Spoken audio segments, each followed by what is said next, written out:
Advent always seems to sneak up on us, and this year it comes the earliest it possibly can because Christmas falls on a Sunday.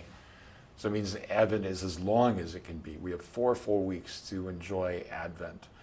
And Advent presents us the figure of St. John the Baptist, this radical prophetic voice in the wilderness who proclaims the coming of the Messiah and the need for conversion, for repentance, for purification in advance of the advent of Christ. And so he preaches to the people, calling them to change their lives. And it says that the crowds were cut to the heart.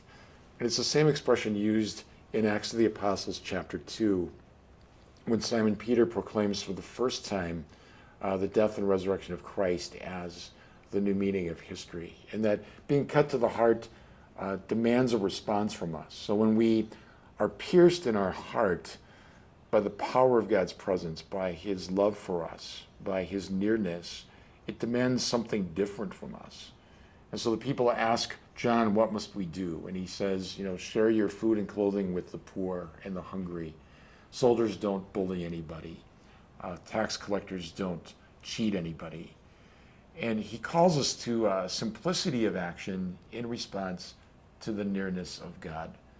So these days of Advent, resist the temptation of instant Christmas.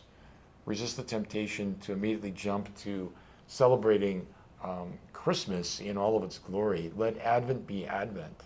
It's a time of preparation.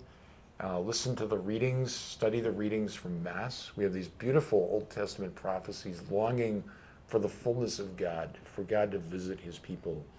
Those desires are met within Christ beyond all expectation.